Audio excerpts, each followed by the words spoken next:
Hi, this is Gary with macmost Now. On today's episode, let's take a look at the new iPhone 4S.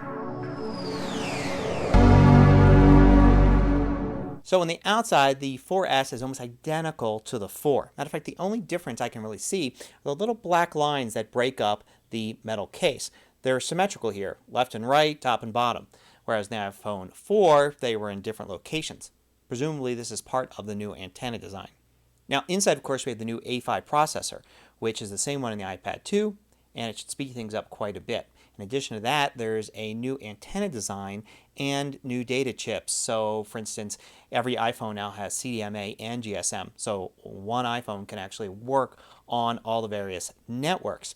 Now, of course, when you buy one, you lock it to the network that you're buying it from. So, it's just a matter of convenience for Apple that they can sell one phone and have it work on all the different networks. And presumably, if you unlock your phone, or if in the future you try to transfer your phone to a new network, it may be possible, although it's too early to tell how that will really work. So right here I'm demonstrating one new feature of the iPhone 4S, which is the ability to mirror the screen and have it output either through AirPlay, but also through the HDMI or VGA cables, the same ones that were sold for the iPad 2. So I've just got one of those plugged in, and then I've got going to my video feed so we can actually get a direct look at the iPhone 4S's screen. You can see how easily I can just view anything in it, run any app, and you can see that I can see exactly what's on the screen there. So it works with pretty much anything just to mirror the screen. Now, Siri, of course, is a feature that's only on the iPhone 4S, not on the iPad or iPhone 4. In order to turn on, it's a bit tricky. You have to go into Settings and General. It wasn't on by default, and there's a setting there for Siri, and I can set some various things here. Also, it's not going to work very well unless I go into the location settings, location services, and in there I see among all the rest of my apps Siri, and that appears once I've actually set up Siri. So to use Siri, I do what I did before for voice activation, which is to press and hold the home button, and it comes up and I can ask it a question. Hello, Siri. Hello there, Gary. Then I press again when I want to ask it something else. What will the weather be like tomorrow? Here's the weather for tomorrow. I could ask it all sorts of things. A lot were shown in the Apple demos. How is Apple's stock doing today? Apple went up quite a bit today. $422. So let's try the scheduling feature here. Set up lunch tomorrow at noon with Debbie. Okay, I set up your meeting with Debbie Rosenzweig for tomorrow. Are you ready for me to schedule it? I'm going to turn it off there and just going to hit cancel. Okay then, I won't create a meeting. And there you go. And then there's always the basic location-based search. Which coffee shops are nearby? I found a number of coffee shops. 17 of them are fairly close to you.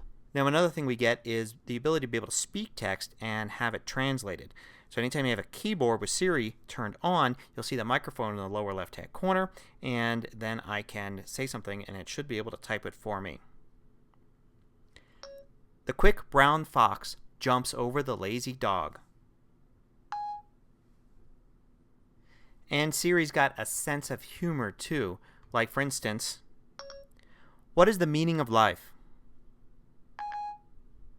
Try and be nice to people. Avoid eating fat. Read a good book every now and then. Get some walking in. And try to live together in peace and harmony with people of all creeds and nations.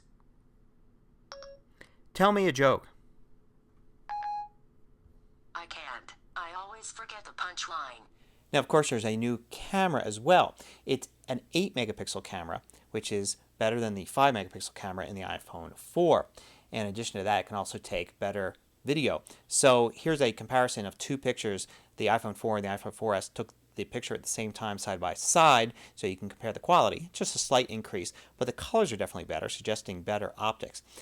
And then here's a look at a short video. It's 720p taken on the iPhone 4 and 1080p taken on the iPhone 4S.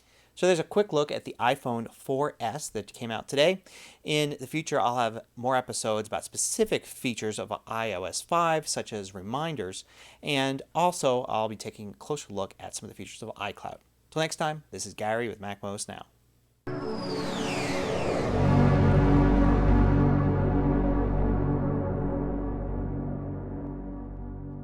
Want more video tutorials? Just go to macmost.com, click on the videos link at the top of the page, and then you can view all of the hundreds of MacMost videos by category. Knock, knock. Knock knock. Who's there? Gary. Gary who? Gary, I don't do knock knock jokes.